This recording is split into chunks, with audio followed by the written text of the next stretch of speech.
That's what happens.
If you haven't checked in yet at the gift shop, make sure you do so to your guide assignments. Everyone else, you guys can feel free to take some of the chairs here, fill into the space and standing room. There'll be some movement in between the scenes, but feel free to come in and start taking up the space.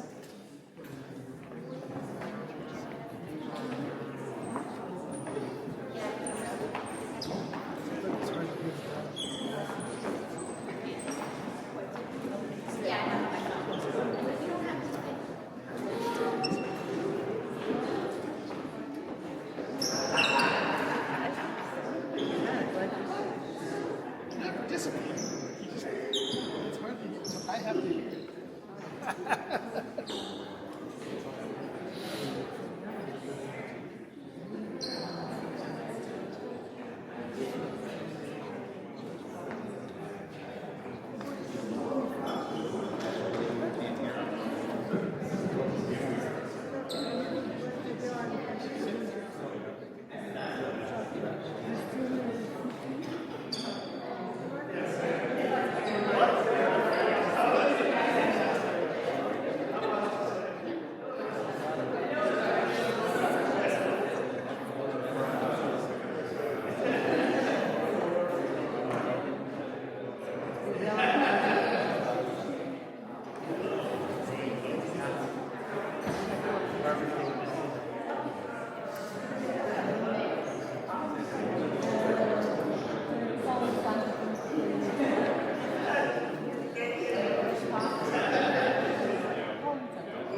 parts by unnaturally opposing and destroying one another, render the entire character of monarchy to be absurd and useless.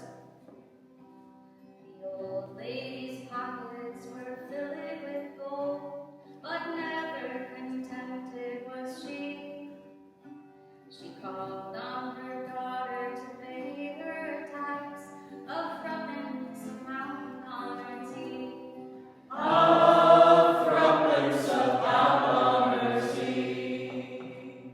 Britannia owns her independent reign, Hibernia, Scotia, and the realms of Spain. And Great Germany's ample coast admires the generous spirit that Columbia fires.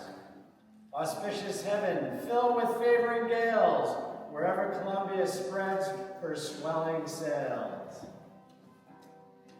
Now, mother, dear mother, the daughter replied, I shan't do the thing that you ask. I'm willing to pay a fair price for the tea, but never a threepenny tax. But never the threepenny tax. Now is the seed time of continental union, faith, and honor. The least fracture now will be like a name engraved with the points of a pin upon the tender bark of a young oak.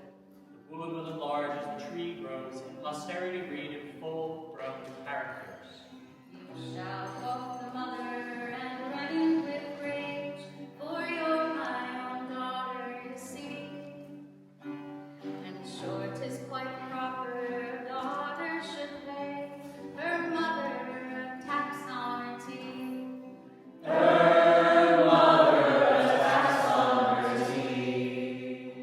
The sum and substance of our current unpleasantness derives itself from the unmanifested spleen of a tyrannical few who, to escape the fair and proper duties placed upon them by their sovereign, would see the whole of the continent deprived of law, justice, and civic peace. And so the old lady her servant called in and packed off a budget of tea. And eager for threepence a pound she put in, enough for a large family. Enough for a large family. The Mohawks have, on all occasions, shown their zeal and loyalty to the great king, and yet they have been very badly treated by the people of Albany, who lay unjust claims to our lands and villages. Now, brother, do we hope to see these bad children chastised, that we faithful may be enabled to assist the king in what his majesty intends, and ease our minds about your promises of justice. She ordered her servants to bring home the tax, declaring her child should obey. For old as she was and almost woman grown, she'd have lived her life away. She hath lived her life away. The sun never did shine on a cause of greater worth. 'Tis not the concern of a city, a country, a province, or a kingdom, but of a whole united third of the earth. 'Tis not the affair of a city, of day, a year, or an age. Generations to come are involved in the conflict already, and will be more or less affected, even to the end of time, by the proceedings now. Tea was conveyed to the daughters on board, all down by the ocean side. And the darling girl poured out every pound in the dark and boiling tide. In the dark and boiling tide. Ah, while the loud reiterating roar of cannons echoed out from shore to shore, benign peace, retiring to the shade, had gathered laurel to adorn his head. The laurel yet shall grace his bust, but oh, America must wear sad cypress now. Then called she out to her mother, the queen. Oh mother, cried she. Your tea you may have when 'tis steeped enough, but never a tax from me. But never a tax from me.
Anyone who has Anne Eliza Schuyler Bleakley, can follow me over here.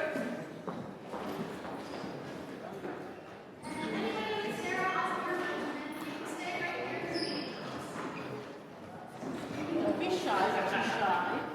We're going to be very close together for this evening, or today I should say. Oh my goodness, quite a large group today. Those back there, are you with me? Yes. All right, wonderful. Okay. Very large group. We're going to try our best to stick together. I will do my best to guide you all today. Right now, we're going to go out that door, so if y'all can follow me.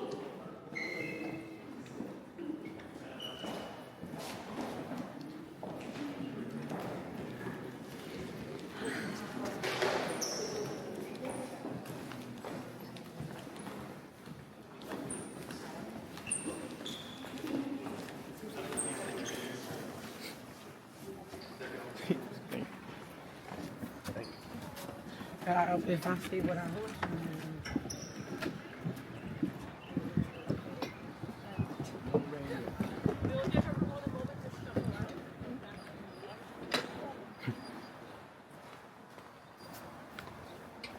Quite breezy today, so hold on to your bearings. For those of you who hopefully already know, based on your slip of paper, my name is Sybil Luddington. I am well known as the female Paul Revere. I'm well known as a female Paul Revere because I rode 40 miles to Danbury, Connecticut on a midnight horseback ride to warn the American militiamen of an incoming attack from the British, rounding them up so we could get our bearings and eventually defeat them. Right now, today, I will be your guide to show various things that happen on the eve of the Battle of Saratoga and what goes on through different groups of people and how war affects them. So, on our breezy walk, we will make our first stop to the Buck Tavern. You all can follow me. The Buck Tavern, I will do my best to shout to all of you in the back. The Buck Tavern is a very popular place to have a drink. It is very popular amongst many different soldiers. However, right now it is commandeered by the British. So you will see many redcoats in there. You will also see some German Hessians, which are mercenaries who have joined the British effort to fight on their side. You can cut through here.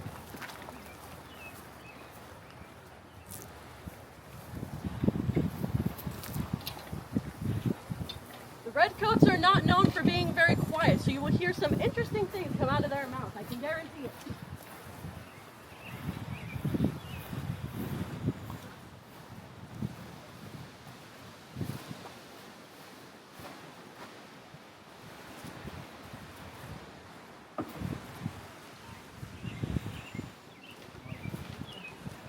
There are some seats available for anyone who wishes to take a seat between walks.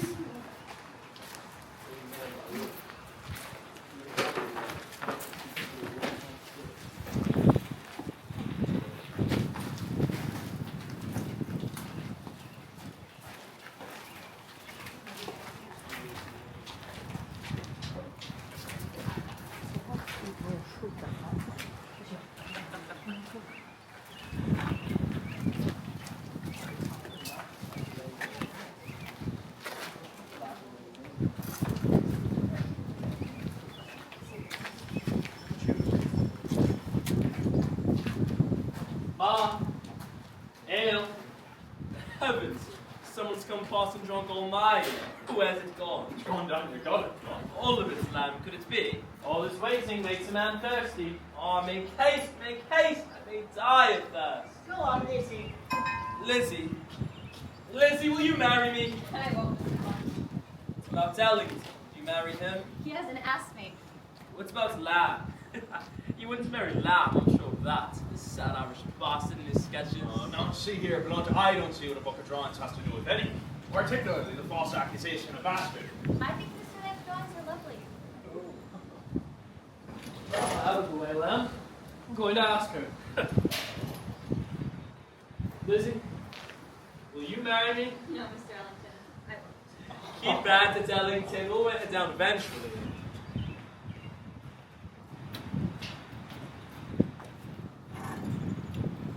I can't get poor old Blumpton out of my mind. Did you see it? Yes. What happened to him? Rifle bullet pierced through both his cheeks and smashed his teeth to pieces. Grace has come, too. Couldn't hold any food in his mouth, it all nearly choked him. All he could take was a bit of beef broth. Rhine cleared him up the most sinister of his best. Madam, I hear that your Rhinish wine has restorative powers for curing bullet wounds. It is the acidity. And damn delicious with the hawk of ham. Kind wine is good for the health. I'm not surprised it helped to heal your friend. Well, I suspect heal is a strong word in this case.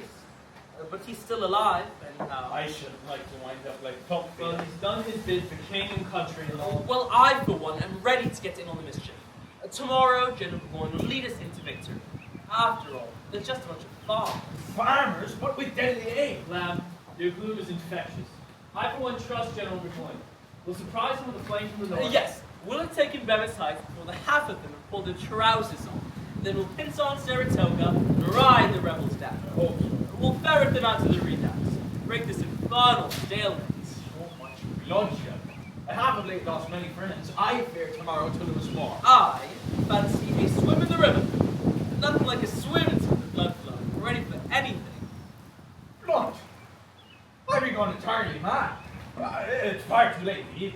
Oh yes, you mustn't go to bed with wet hair. No, for even admittedly sake, a man must walk a mile or two after he gets out of the water to ensure that his hair is thoroughly dry before he retires for his rest. Yeah, so you prepare for a mile's walk. A mile at least! It's supposed to rain soon. Well, I'm not sure. I'm sure I've never heard that before. Is that really true? Oh, yes. And I live down by the river Liffey. Everyone knows it in Dublin. Yes, they say the same in Kent. I'm sure I've never heard that before. I said, are you making sport of me? Oh, no. No. Let's play a game of cards instead. Perhaps I can beat you and take more of your money. Now see here, you scoundrel. I shall have to punish you for that. Oh, your food is very fine. I've seen homespun cloth as mean and soft everywhere I look in this wild land, and yours is so soft and fine. Even the daughters of wealthy merchants are homespun here. Well, yes, for them it is a political act. They are taking a stand against the taxes on English fabrics. Yes, they are suffering for their cause, but this, what sort of sheep do you keep? Oh, the usual sort, some local South Downs bred with, who knows, kind of. Their wool is very nice. Surely the spine isn't that. Oh, I see why you do not wish to speak of this. You have sheep that are forbidden under this Bull Act. You have the merino sheep. Don't worry, I will not tell. So I may buy some yarn from you if you're much longer in this backward place. Do you regret following your husband here, Baroness? No, Frau Rinka. I love my husband. Lizzie! You certainly must.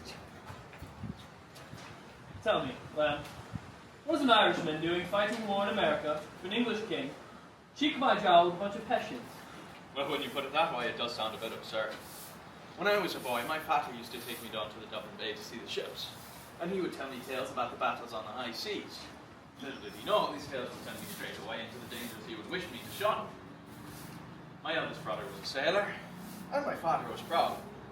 But when he died serving the Royal Navy, my father forbade me to join, not wishing to lose another son in the depths of the Atlantic.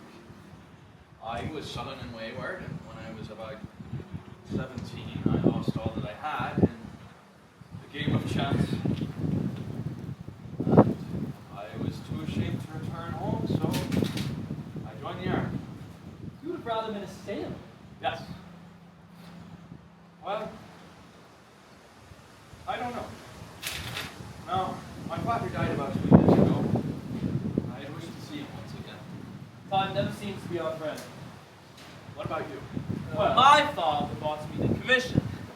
I come from a long line of bloods who have bravely served the crown. you told us. Miss Wellington, you're the same as me. Yes. One could rise up and follow the English born.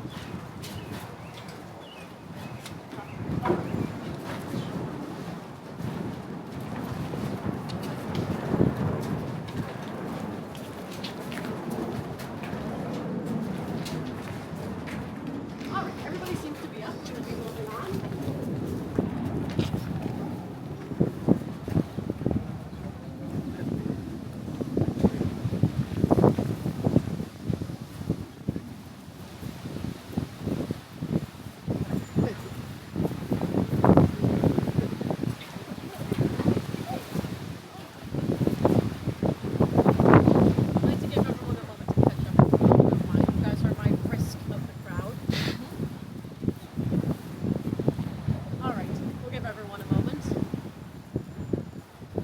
save my voice so I don't have to shout over this wind. So I'm sure many of you have noticed Ma Rinker in the corner on her spinning wheel. Ma Rinker is the owner of the Buck Tavern, and she is well known for her spontaneous spinning. And many seek her wool in this land, mostly because she keeps sheep that are forbidden under the Wool Act, like the Baroness had noticed when she took a liking to her spinning. However, a lot of the people involved in this war, there are some people who are pacifists during this time, such as the Shakers. So if you all could follow me, we will be moving on back to the meeting house where you all once were before to see a sermon led by Ann Lee herself. So for those of you who don't know who the Shakers are, but I would assume most of you have a bit of information since we are on their site after all. The Shakers are a religious group who came over from England to the colonies to escape persecution for their faith that they faced in England. They came here to be able to freely practice their religion, and many of them were persecuted because their beliefs are a bit abnormal compared to what many are used to, as some of us tend to kind of just sit there with our hands like this. Go around. We'll keep the ramp open because we have a few folks this evening who have some wheelchairs, so we'll keep the ramp open. We'll go around this way. But like I was saying, a lot of the Shakers are known to kind of sing and dance in how they practice their faith, so we shall see some singing as we sit on this sermon. So if you all could follow me in.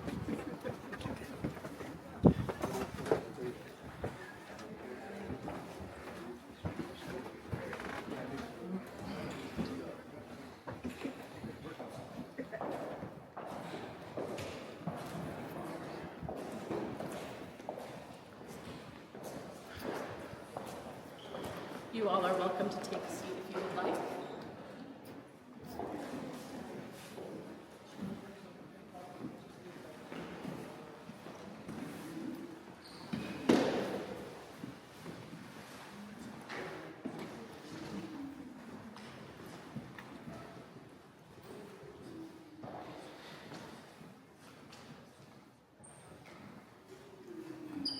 So today we have Amy herself as well as her brother, Father William, who came here to follow her from England to help establish their faith here.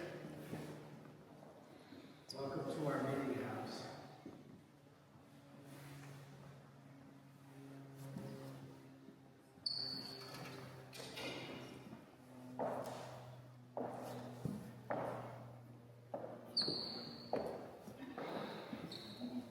And like I said, we can't expect some singing today, so I encourage you all to join in on the fun. I know I like to. Did any of you travel far to come here? Welcome to Niskayuna, to our meeting house. You'll be very inspired by Mother Ann's sermon today. I'm sure. We'll also be singing today, so feel free to clap along. Yes, we have a joyous celebration. And how wonderful to be here on a Sunday as well.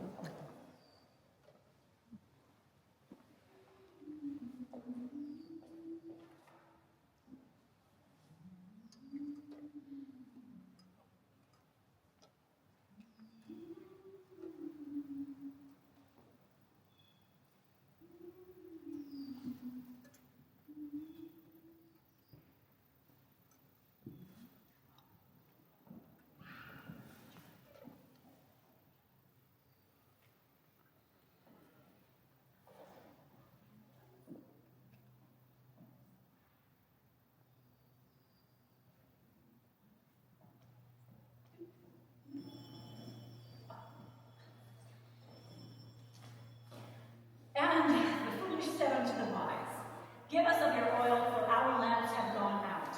But the wise answered, saying, Not so, lest there not be enough for us and you, but go ye rather to them that sell and buy for yourselves. And while they went to buy, the bridegroom came, and they that were ready went in with him to the marriage, and the door was shut. Afterward came also the other virgins, saying, Lord, Lord, open up to us. But he answered and said, Verily I say unto you, I know you not. Watch therefore, for ye know neither the day nor the hour wherein the Son of Man cometh. My brothers and sisters,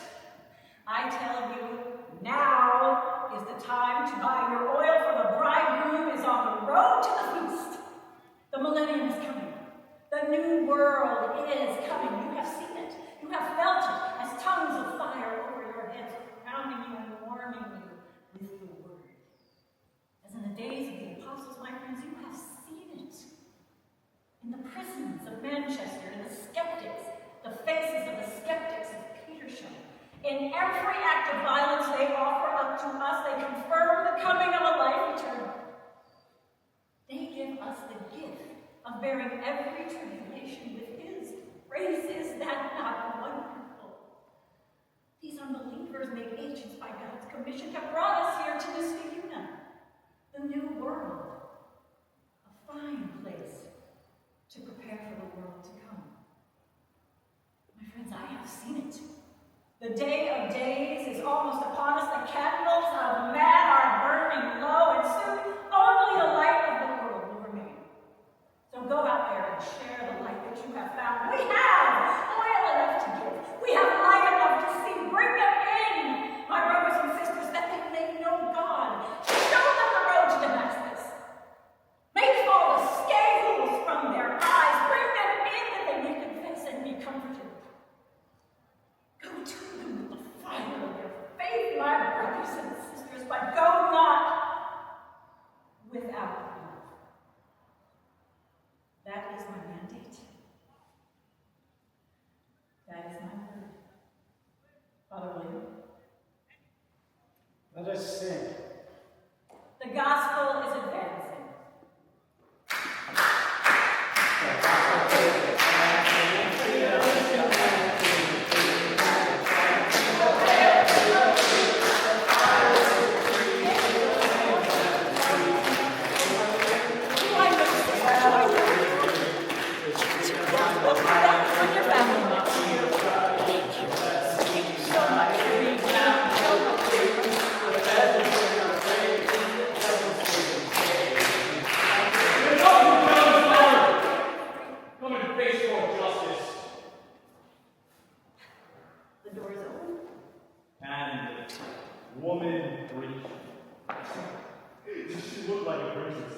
No free drag scene. Maybe a she-devil. Heathen songs and dances. We are at prayer. And you stand charged with an piety, in posing as a man, in profaning the Sabbath. In these unholy rituals, you affront God. What do you say to this? You are not my judge. I will ask you again. And you stand charged with an piety, in posing as a creature, in profaning the Sabbath, and otherwise affronting God. What do you say to this? I will spend and be spent in the cause of...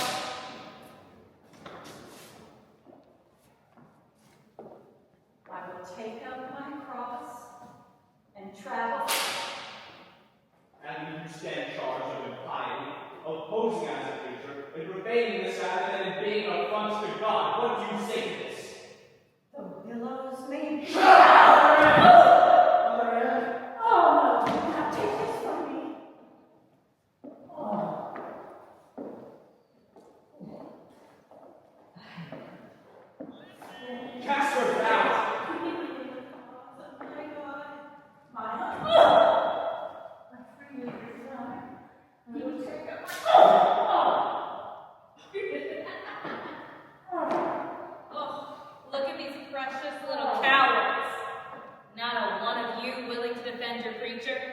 Not willing to fight the British, not willing to fight them. They are fools or spies or both. Look at that. Is that why you're called the Shakers then?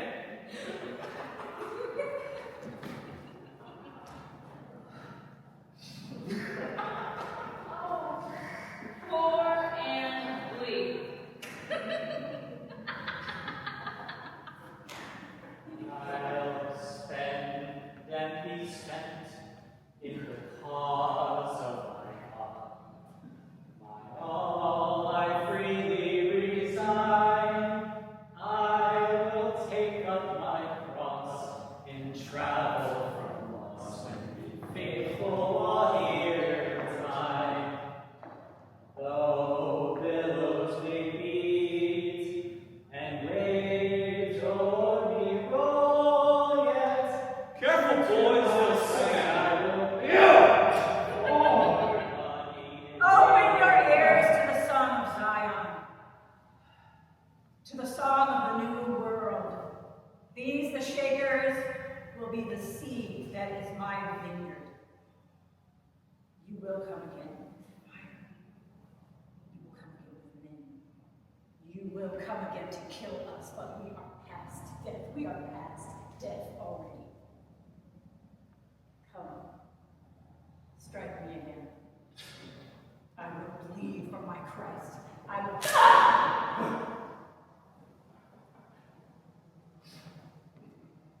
for the ashes. Highly paid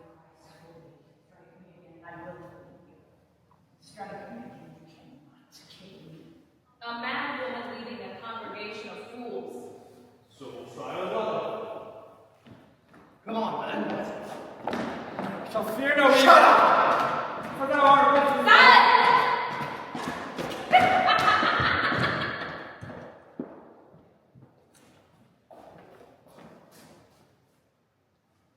That is the way. That is the word. Any man or woman who wishes to leave may do so.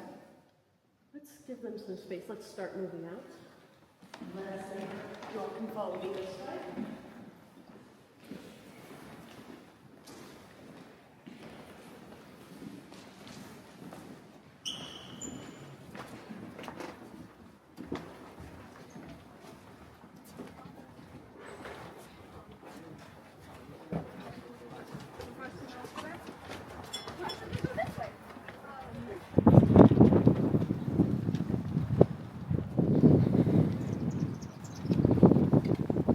We'll give everyone a minute to make their way out, if you all don't mind stopping here for a moment.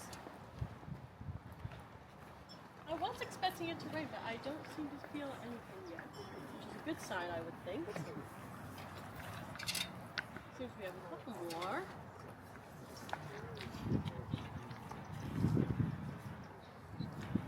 Let everyone pace themselves. It's a lot of walking today.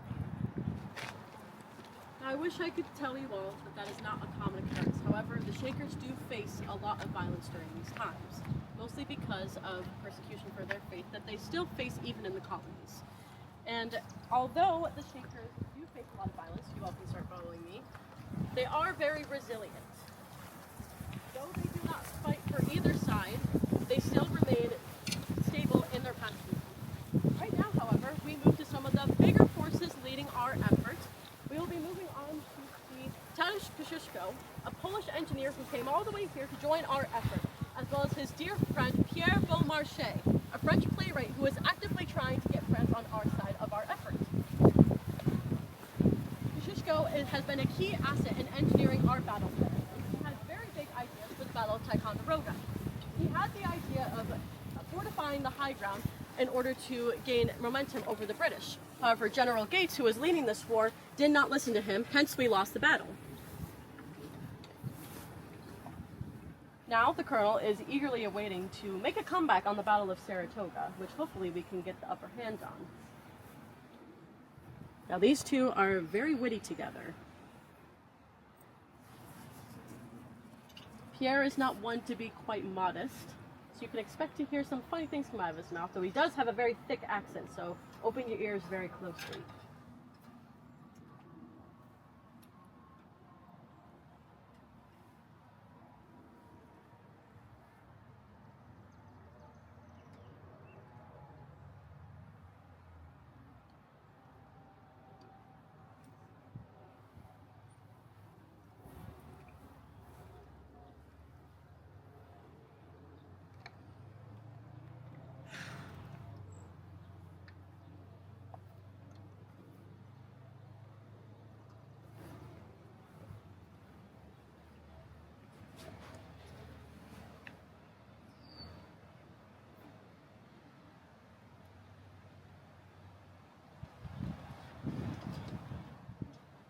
The benches are free for any of those who wish to take a seat, but don't mind all the bird poop that is on the back of them.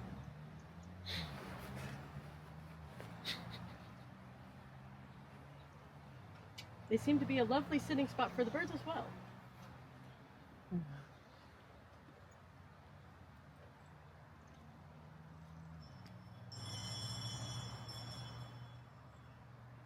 There. Beg pardon? Right there, precisely the quality our opponent lacks. A simple silence, Tadeusz. General Burgoyne writes like a tactician, now he's trying to outflank you with words. He defends his senses. I should rather take offense at his bombardments than his place here. His plays are bombardments. There should be reason not to face this war. Monsieur Beaumarchais, you are too flippant. Would you rather have me be like Monsieur le General, or puffed up with a false gravitas, like some other hens that lays hard-boiled eggs? I would have used Monsieur Beaumarchais, Monsieur Beaumarchais. Perhaps when this is over, we have to raise an army to liberate the stages of England from the tyranny of bad writing. On a desire say it was called the 100 Years' War. It is a hereditary problem of the liver. These Anglo writers overdose themselves on champagne. Hypocrites. Some of us have filthier constitutions than General Burgoyne. My amusements enrich my diverse and fecund nature. And to live life is to know life, and thereby right knowingly of life. And will you write of this when it is ended? What a fine spies that would make me know. But it is always the eggshell and right about the egg. This keeps the struggles of ordinary clowns like you or I. C'est ça la révolution, ma chère Tadouche. That is in the General's durable aristocratic sycophancies. Have you ever actually seen one of Burgoyne's plays here? Once. It was a waste of a perfectly good silence. Nonetheless, I wish his skills as a general matched his skill as a playwright, and his business would be more easily accomplished. And we poor creatures led against this execrable ham by a man with a face like a ventilated egg. Poor general. He did not choose his face. Perhaps you have the sense to listen to you this time. We mustn't dwell on Ticonderoga. Tadeusz, you're an awfully good fellow. Even after they ignored your advice to fortify Sugarloaf Hill. Mount defiance now. You still had the decency to tap out the bridges and block all the roads. Only a mile a day is a terrible pace for nothing. One does what one can, and one couldn't without the military aid of your Senor Fortaleza. The finest character I've ever written. Luckily, has the time of genius, otherwise the colonials would be fighting naked. And with empty guns. Not defiance. If they hadn't defied you, they might have kept their fort. Let us hope they have learned. You have to hand it to them, it is an awfully good name. There is power in a name. And even greater power in turning the very landscape into a weapon. Let my armies be the rocks and the trees and the birds of the sky. Who is that? Charlemagne. Great conseil of you. Fight like Charlemagne, me bullshit fronts, that this is a fight worth joining. Saratoga is the place for it. The Hudson to the east, the forest to the west, and to take famous heights they would have to go uphill. It is an excellent position. And to think the Bordeaux were going to set up in the lowlands. A couple of carefully placed boulders in the Hudson, and they could have had the camp flooded and then picked it up as we floated it back. So that is if they had an engineer as clever as you. They have seen us do it. True. Paul, old man, is that you? Oh, my good friend, it is wonderful to see you. And you, Colonel. And this is... Private Jonah Crutcher of the Rhode Island 1st. Crutcher, Colonel Position. Pleasure to meet you, Colonel. I've come with him and with 225 of our friends to assist you in your efforts. Good. We will need all the assistance we can get. Here, you emerge from the scenery, please. Gentlemen, Monsieur Beaumarchais. Private Hall here was a great asset to the Battle of Ticonderoga. While we were waiting and waiting before all of the men, they put on a comedy play to make sport of the officers. All played me. Oh, would you do it from here? Oh, please, please. It was so very funny. I have only just met Monsieur Beaumarchais. He will think me the most insubordinate man. Monsieur Beaumarchais is a playwright with a tongue like a knife. Insubordination is not in his catalogue of vices. You won't meet Tadeusz? But only superficially. Go on, Monsieur Hull. As you wish, Monsieur. Such a lovely landscape, is it not? It could only be improved if one were to, yes, one were to make just a few adjustments. That tree, for example, it's grown 11 degrees too obtuse, entirely abundant. And the grass, totally non-uniform. I have a natural eye for beauty, you know. I studied at the Royal Academy of Painting in Paris. They tried to have me expelled because my lines were so straight I nearly killed an instructor. But he was French, it is to be expected. Marvelous, marvelous. Oh, you are too kind. Oh, you went after Monsieur Hull? Oh, no, nothing of the sort. Well, then perhaps you should consider it. It is an excellent likeness. I have to say, though, the accent is a little... Well then, shall we turn to business? As the unpleasant please. I know that look. Fetish, what do you know? Oh, my dear fellow, I'm afraid this is the one we've been waiting for. General Gates in his usual short-sightedness thinks Burgoyne's object of control is New York. What is it? Hard to say for certain, but with Howe's army billeted in the city and Carleton moving down from Ontario's Saratoga, it's the logical point for the three armies to converge, break our supply lines, unite, and move with an army of that size. The capital. Cut the head off the snake. It is precisely what I would do. And yet, here you are, making a stand. So it isn't a lost cause. Not here. Here we have a chance. There are a series of bluffs to the north. Famous sites. Remember the lessons of Ticonderoga. High ground artillery is not to be underestimated. Expert marksmen in this terrain, with the high ground and certain fortifications, we have a chance. Only a chance. It is only ever a chance. Whatever is to happen, it will happen here, the linchpin of this war.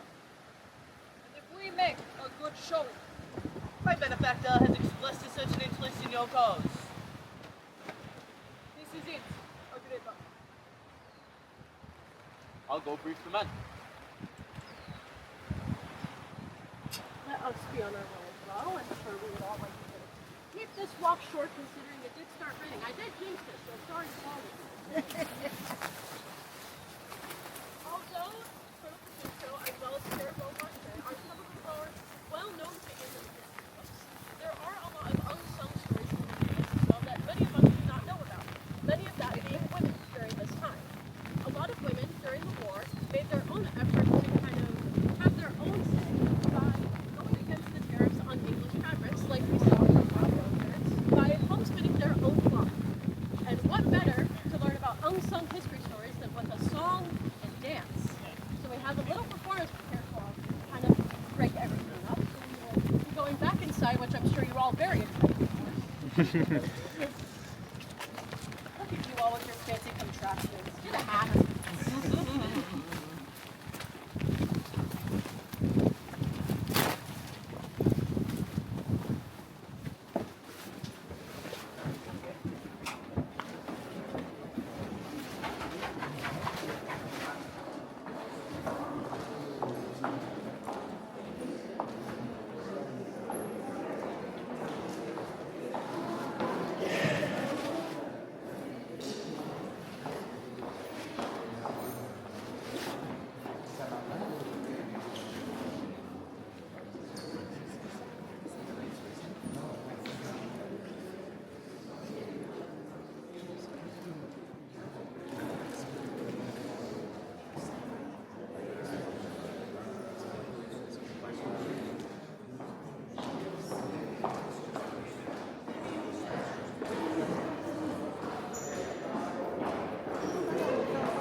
We are going to be moving back outside again.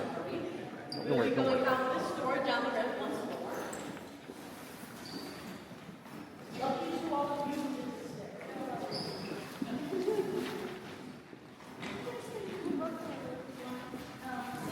We're going to learn about a little more about the Shakers. We're going to see how animated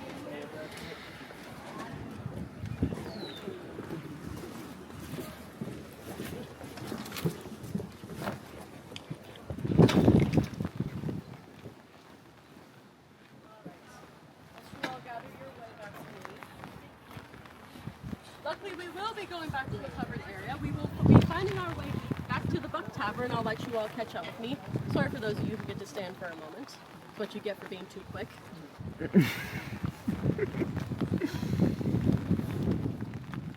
Alright, now that we all have our bearings, we're going to be moving back this way. I will do my best to navigate you all through the strips of rain that we're encountering.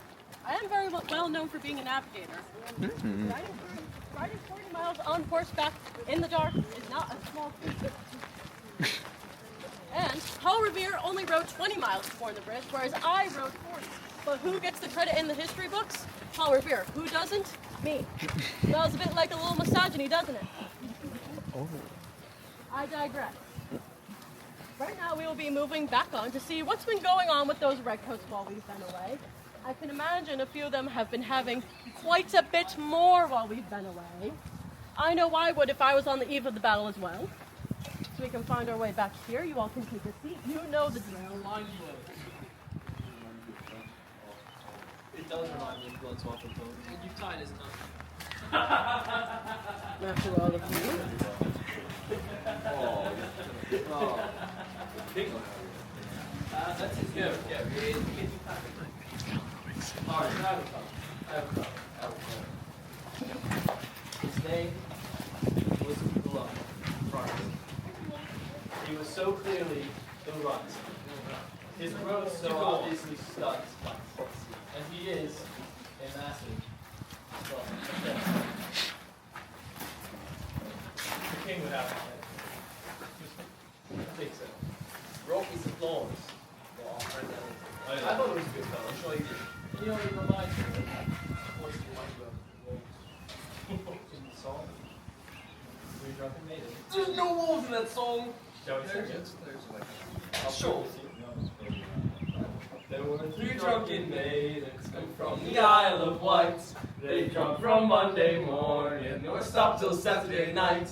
When Saturday night did come, me lads, they wouldn't then go out. Well, these three drunken maidens, they pushed the jug about. Then in come bouncing Sally, the cheeks as red as moon. Move up, my jolly sisters, and give young Sally some room. For I will be your equal, before that I go out.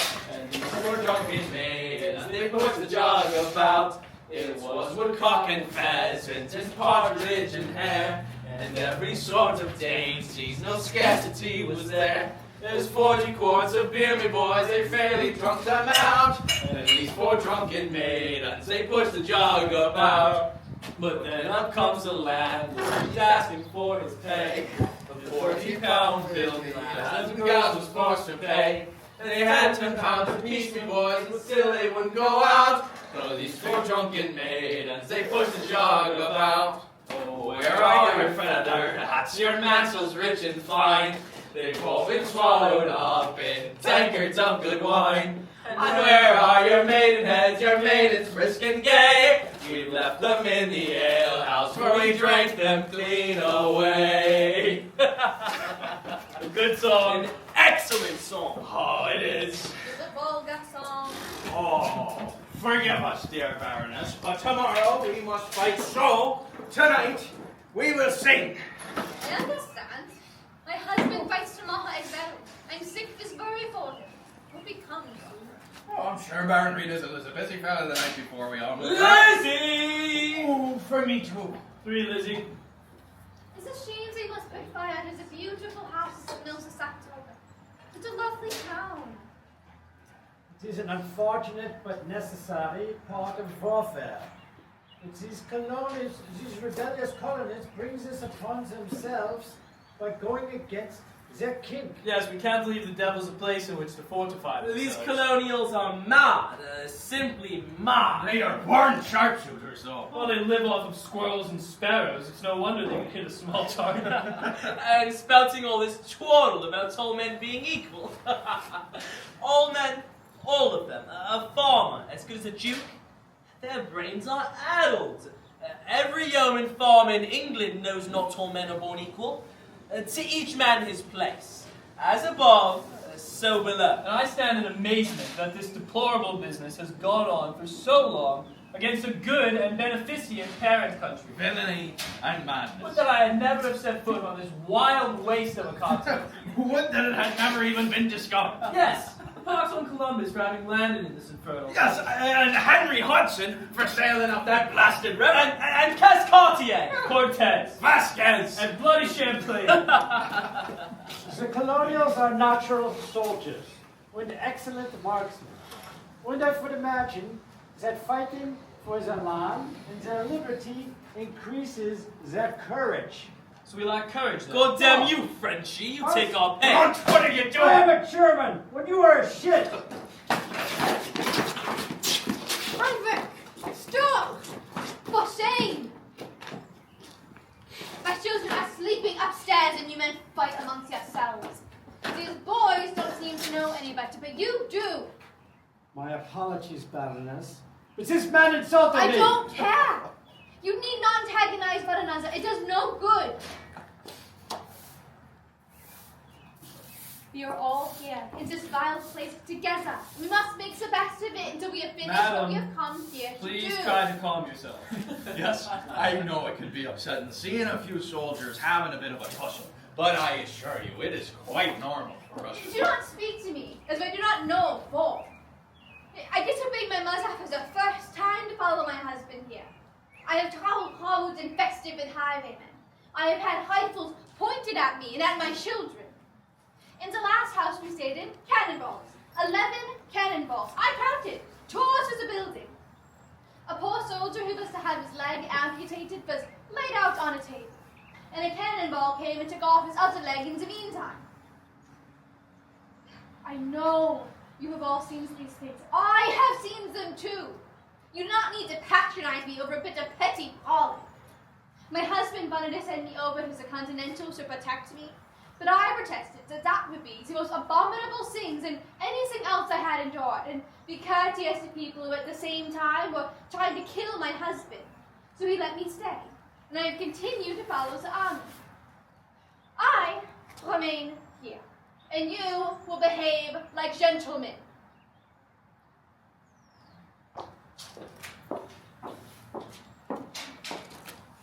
Well, she sure told them. We're gonna move on now, so you all can rise up.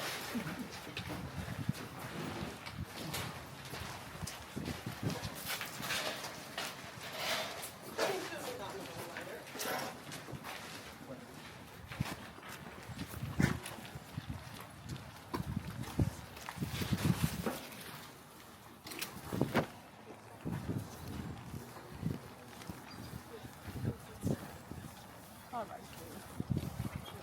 Seems you all are keeping up very well. Although I do hate the Redcoats, that is a very catchy song. And though I don't like the Hessians, I do resonate with the Baroness's plight. And she is correct. There is a lot of violence going on in our land at the moment. As she has said, with many of the stories you have heard from the Baroness as well as the soldiers. Lots of stories of violence resonate with both sides of the conflict. However, we move ourselves back to a place where there is pacifism during this war, the Shakers. We'll be making our way back to the meeting house, back into a covered building, which I'm sure you all appreciate. Don't mind the other groups as they cross. We'll do our best to navigate through them.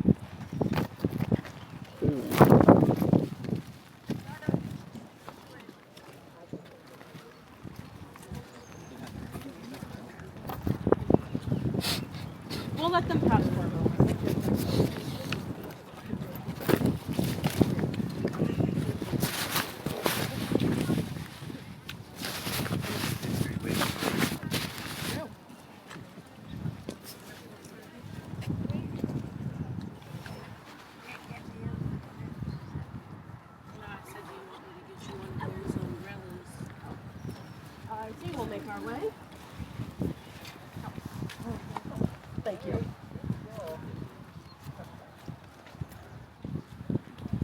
excuse us. Hello. Do you have another one? The one's over there. Oh.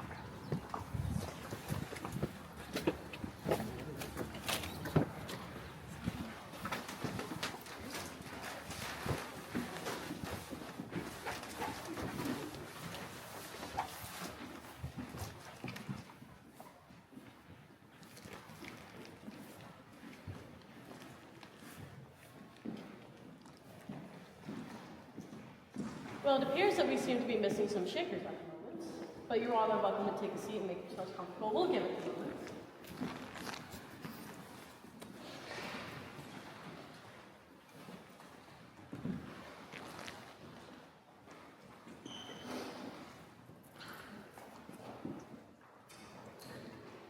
It does seem quite empty without the shakers and their quite joyful practices. You may notice how vast this space is. This is designed, the meeting house is designed to have an open space for dancing as well, which the shakers love to practice.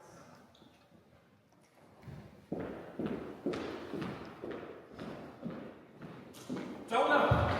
Hope! At the devil of this person will be Jonah. Hope, it's not so simple as that, isn't it? It seems a simple thing to me. A man in a position has two choices. To fight tyranny, or to stand quietly and cowardly by. You don't understand. What is there to understand? Agrippa, I have no stomach for war. I've seen such things. And I have seen him by your side. You stood by one another like brothers. How do you lose your nerve now? I'm not as strong as you, Agrippa. Even throughout all of this, you don't lose your mirth, your laughter. I keep it because I choose to keep it. Perspective is just another weapon, John. Think about the world we'll build when this is over. No, I can't. More and more as time passes, I need peace. I need God. You know that we will only find peace through victory. You were born free, Paul. Maybe that's why we see things differently. General Gates isn't the first man to promise me freedom. You will be free here, and have ever been free in the eyes of God. Mother Anna, I've so long wanted to speak with you. What's happened to you? I've been beaten by those without the gift of understanding.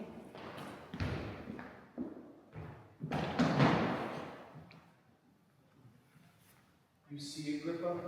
They need me. Oh, Brother John, we do not need protection.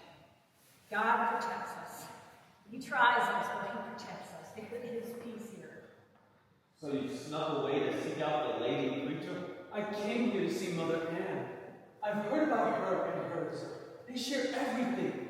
No one has or is any more than anyone else. You are welcome, Brother John, to come live with us in peaceful communion. Are you not ashamed? Learn the way a man who fights for liberty. For your liberty! Shame. You would not be ashamed if you had seen what I have seen. What do you fight for, Agrippa Hall? Peace? Equality? Those things we already have. The world of love is coming. It is written, and I have seen it. Your soldier's heart denies it like Peter in the garden, but you cannot stop it. Agrippa, I'm so tired.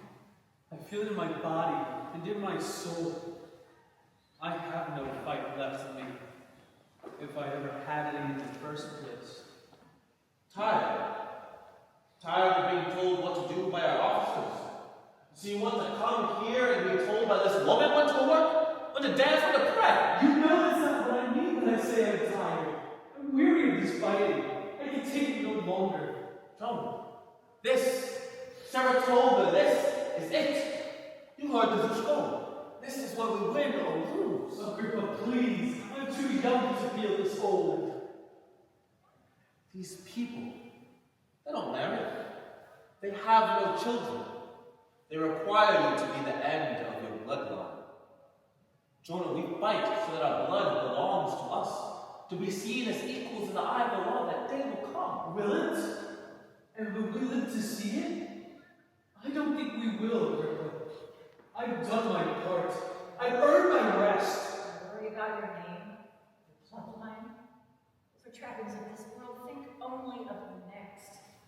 Lust is the root of evil. Here we live as brothers and sisters. We will one day be citizens, perhaps even men of significance. Maybe you, little Agrippa, but I'm finished with the fighting, with the regiment. I am proud of the discipline for which our regiment is known. I am proud to wear this uniform, and if I die in it, I will die standing, proud, not on my knees in some meeting house. Your army teaches you to die for a cause. I will teach you how to live for one. There is no power in the musket, but in love only, for one another and for the God Almighty. Jonah. It is clear to me that Brother Jonah is not a man of violence, Mr. Hall. But he must make his own choices and follow the dictates of his own heart, which loves the Lord. I won't tell them where you are. The Continental Army will come looking for deserters, and when they do, they will find you here, this English woman. I tremble for you. I do not serve King George, nor will I ever serve George Washington or Horatio Gates. I serve only the Prince of Peace.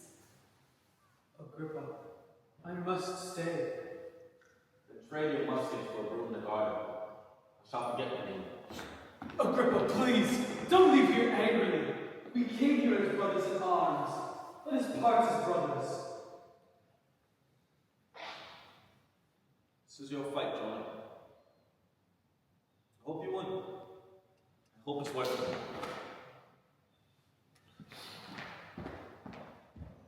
You are welcome here, Brother Jack. Be at peace. Let's give them some space. Let's move out this way.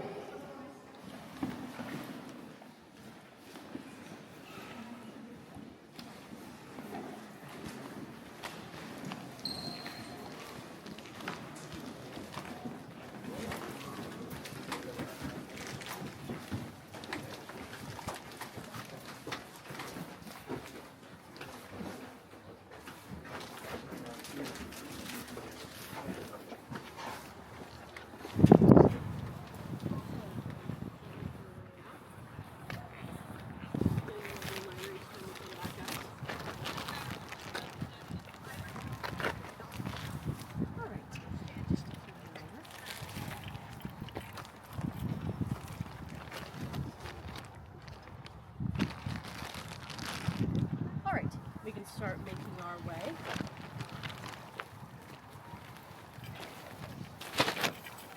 So like I said, there is a lot of violence going on at this time right now, so it is not uncommon for a lot of soldiers to become tired of the fighting, like Brother Jonah, who has found peace with the Shakers and with God. However, things are tensing and amping up as we move back to our head figures leading this war, Colonels Krushishko and Pierre Beaumarchais. I can imagine things are getting pretty tense as we near the end of the eve of the Battle of Saratoga. So we can all get nice and comfy under this covering if you all want to stay out of the rain, which has turned into a lovely light sprinkle. I think it's quite refreshing, apparently.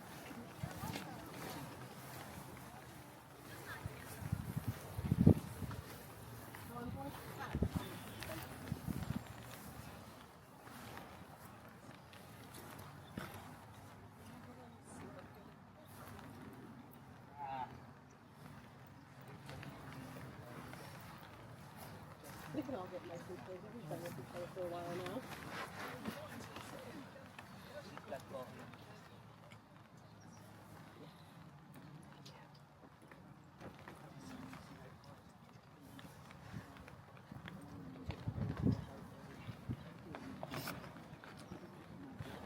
Shushko is a very stern individual, and I would be if I was leading a war as well. I'd be shitting my pants on the eve of the battle, like one of the birds had on the benches.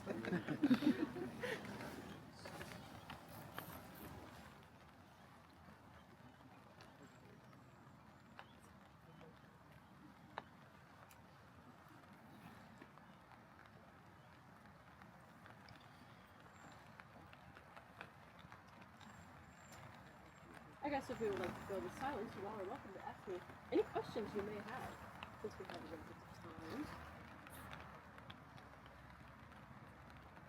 Oh, don't be shy, I'm not that scary. Fine, I'll give you fun fact. My horse, her name is Star.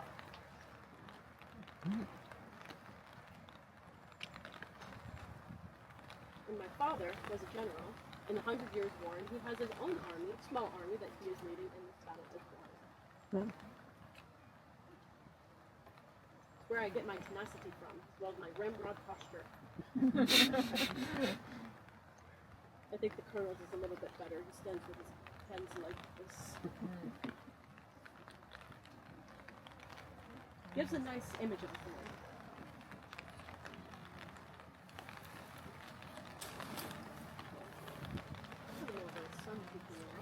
Keep your eyes out for a rainbow. We did have a rainbow yesterday evening.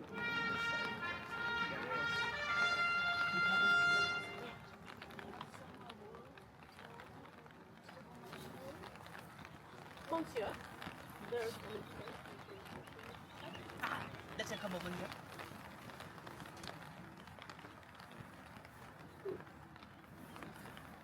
Mr. Beaumarchais, I have the wool you requested. I think you will find it to be to your liking. Please, go ahead. It is all right, madame. You may speak freely in front of Colonel Kosciuszko. Tadush, Madame Plinka is one of our most prolific providers of information. I see you've been quite busy. The back tavern has been busy. I have a German baroness who is following her husband. That must be Von Riedels's wife. She is a force of nature. I would be lying if I said I were not a little in awe of her tenacity. I have heard she has a great deal of pluck. Well, she gave me quite a fright. She took an interest in my spinning. I thought she might pull out my nose. And look at all this information. Oh, yes. I have a phalanx of king's men. Not for toys, really. They don't know much. Seems a shame to send them out before the cannon. But they have been exceptionally elusively. Oh, yes. Have a look at this.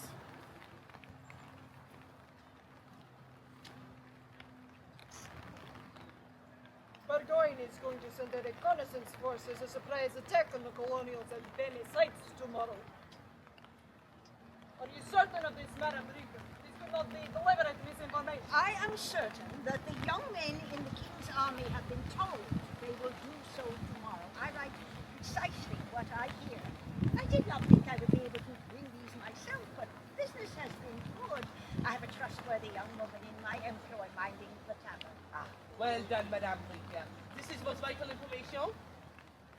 We must notify General Gates and confirm with our Scots maximum meetings. If this is true, we must force the British to withdraw from the Balcarres Redoubt before they attack. Madame Rinker, how on earth did you get them to tell you all of these things? My charms, of course. It takes very little to get them to talk. Serve them some ale and then just become part of the furnishings. And where do you find the courage and pleasure such as yourself? My husband is dead. My children are gone. They have children of their own. What is there for me to do but to sit at my spinning wheel and listen? This sounds for Madame Plinka. Anyone would do the same. I have a son I'd like to see survive this, and 2 grandsons I'd like to see grow to be men. Perhaps when this is over, you ought to introduce Madame Rinker to your Senor Hortales. If she's looking for work, that is.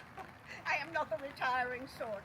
Senor Hortales, a Spaniard? An acquaintance. Oh. What a modest here. Indulge me, I am so seldom modest. Perhaps we shall continue this conversation another time. Colonel Kosciuszko and I must to General Gates. You, Madame Plinka, are a marvel. This wool is of excellent quality, but it is entirely too thick. It is destined for the uniforms of the Continental Army, Madame. It cannot be of such bulk. Come back, we shall later wait beyond once you have spun it.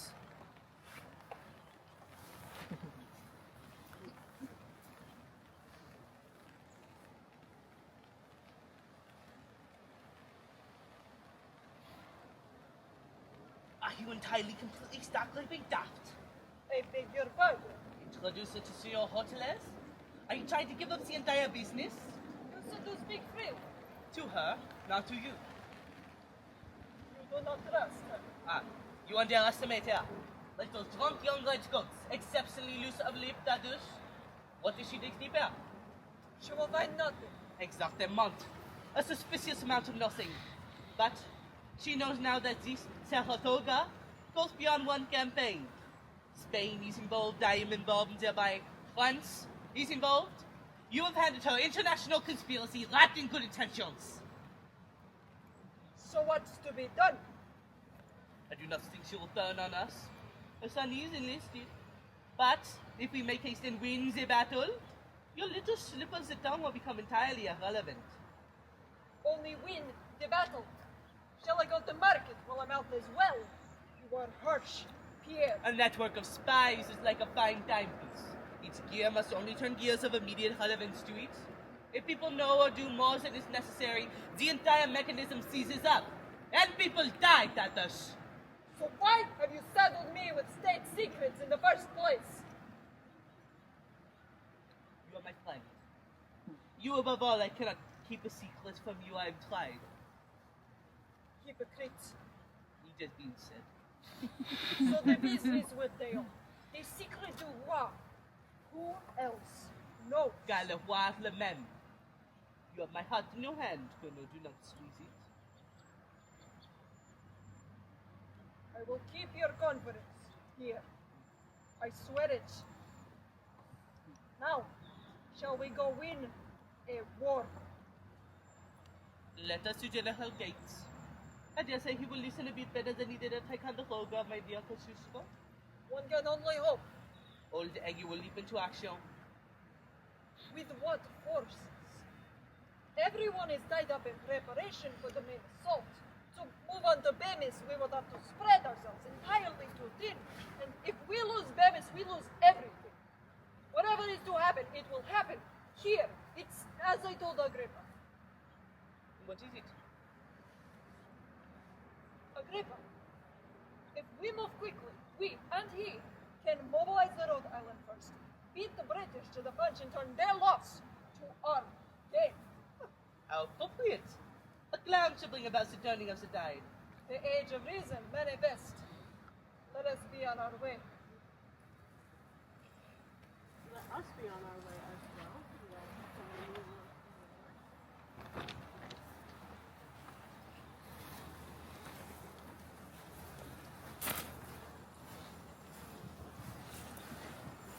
The Battle of Saratoga is well known as one of the huge turning points of the Revolutionary War, and hence it gave France our allyship as they joined our forces after seeing our victory in the Battle of Saratoga, hence leading us to have the right resources to eventually win the war, which you all know since we are all here today. However, a lot of the figures that you have seen, their stories did not end there. And how the warfare to them was very different depending on whom they were. So I invite you all one last time to come congregate in the meeting house once more. Hear the stories of the people of how the war was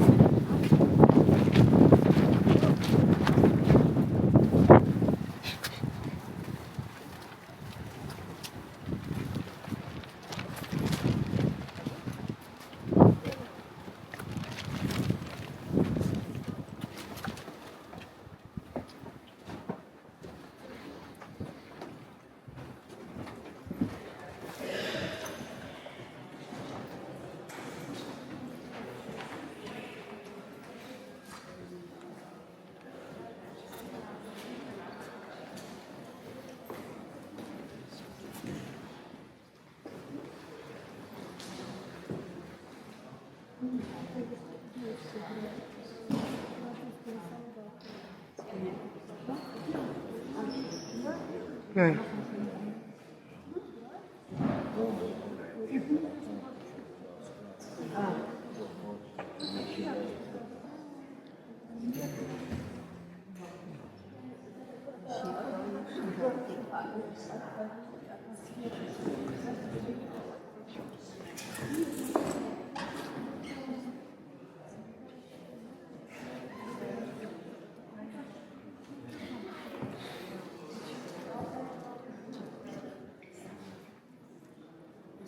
Okay, you should sit in the middle.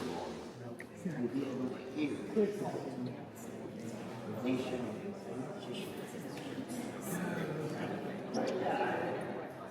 If you sat in the middle, you could hear. You can, if you want, you can go to the side or you can go to the middle on the inside. Either here or here. Little she can hear better. I'm tall. I gotta stand with her. I don't want to stand in front of everybody. Do you want to go?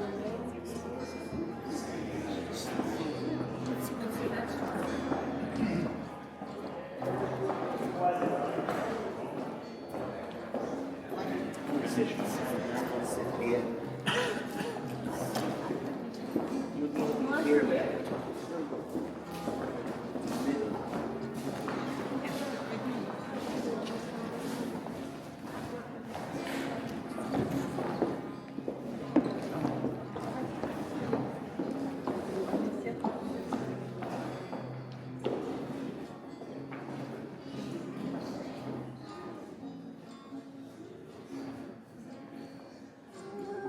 Eating too much supper before I went to bed. Strange thoughts came on my slumber, strange thoughts came in my head. This world was topsy-turvy, and people of renown were doing the most peculiar things as the world turned upside down. I dreamt all men were equal, and there were no starving poor, and nations ne'er did quarrel, nor never went to war.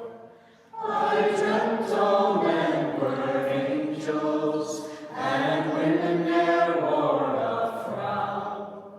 Old maids they had large families, as the world turned upside down. James Ellington was captured at the Battle of Saratoga. He was forced to march all the way to Charlottesville, Virginia. He did not return home to England for another 6 years after his capture.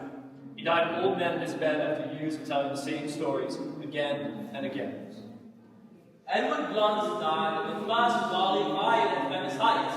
He did not have time to fire a single shot. Roger Young was also taken prisoner, but slipped his shackles and rejoined the British Army to fight again. His memoirs leave a precious insight into the lives of the young men who fought and died for king and country. His drawings too. Heinrich, when finally relieved of the responsibility of keeping the Baroness von Wiedesel from getting herself killed in the revolution, settled in the new country. He settled in Pennsylvania as one of the founders of the community known as the Pennsylvania Dutch. So you know Henrietta, with earned the nickname Mrs. General, went on to accompany her husband into the Netherlands, and when to return to Berlin, she wrote her memoirs, an important first-hand account of the Saratoga campaign. In the wake of Saratoga, Agrippa Hall served as the Sisto's right hand for 7 years. After the war, he went home to Scotland, where he lived out his days as a pillar of the community. He died at the age of 89, on his side of his years. While Rinker lived another 40 years, single-handedly winning the Battle of Germantown with wit and words. What thousands of infantrymen couldn't manage, she pulled off with a roll of yarn and a slip of paper. Lizzie eventually said yes to one of the young men that asked her to marry him, settling on a farm in Waterloo. Tadushka Shishko one day won. You did not forget, Agrippa.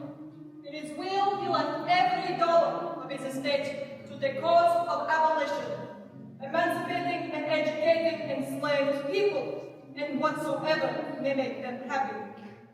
His executor, Thomas Jefferson, ensured this never came to pass. Who the successes of the Saratoga campaign, the uncle were saying, succeeded in getting the support of his benefactor, King Louis XIV. He stayed in the war for another 2 years, getting us the support of France, Spain, and the Dutch Republic. He died in Paris, age 67. He had many lovers. Mother Anne, the woman clothed by the sun, had not died yet. Her heart was stopped in 1784 by those who not see what she saw. But while her children live on, so does she. Father William, who followed Mother Anne in all things, went first in death to show the way. When they caved in his skull, he saw such colors as you would have never imagined, and he saw a revelation.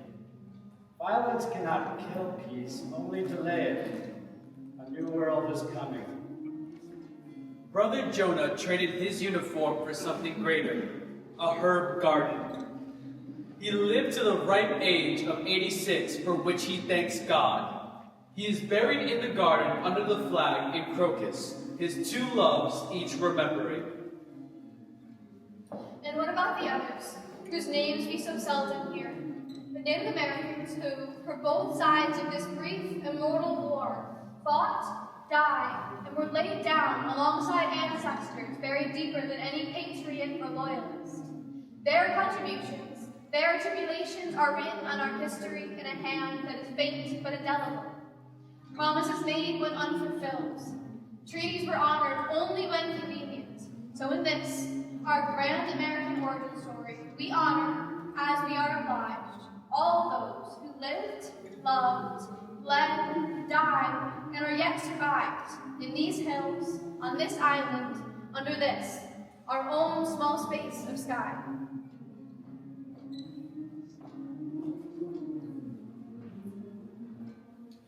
I dreamt all men were equal, and there were no starving poor, and nations ne'er did quarrel, nor never went to war.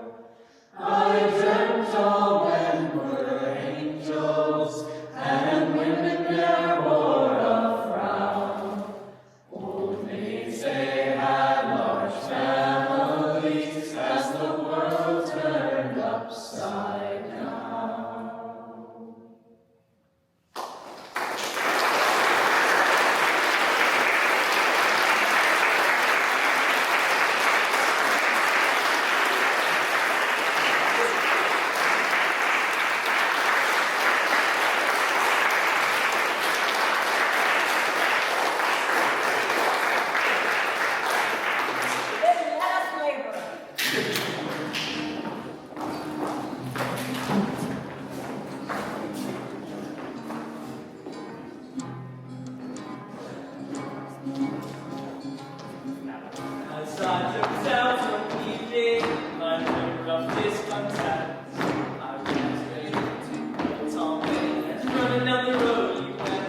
Dance to Tom Bain's phones.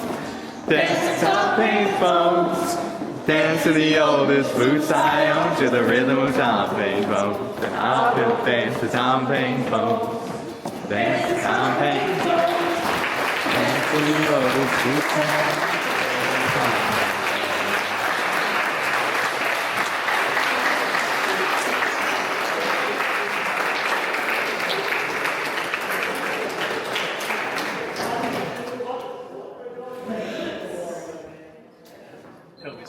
How was it? How was closing night? Very good. Yeah. Great cameraman. Thank you. Who would I give this to now? Jaden when he's done. All right.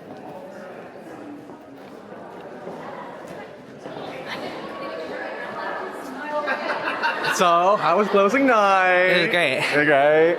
Do you want this back now? I got 95 minutes. Wanna go around this again? Yeah, I'll tell you. How was closing night, Kate? How do you do? Following around. Good, so good. No pressure from the camera. Good crowd. Good crowd. Everything Awesome good. crowd. A little bit of rain. Wasn't that bad. It was hype. Hell yeah. I'm gonna go annoy everybody else now. How much video do you got of this? I got like 100 minutes of it. Want to say hi to everybody? I'm a fan. All right. It's really important to me. Jack Hamilton. Everybody. How's it? Say hi to the camera. How's closing night, Nora? How's that going? How you feeling? And it's not even raining anymore. I know. A beautiful sky. Jack Hamilton. How's it going? Hello. As well. As always. You, Mr. Joe. All right. It's going. I'm excited. Love the camera. I was recording. I don't know.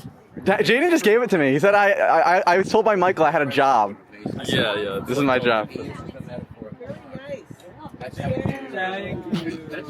I want to be on TV. Yeah. Oh, hi TV. Hi TV. I was in the show. Yes, you were, Tommy. Yes, you were. Wait, really? Whoa! That's like twice now. That's true.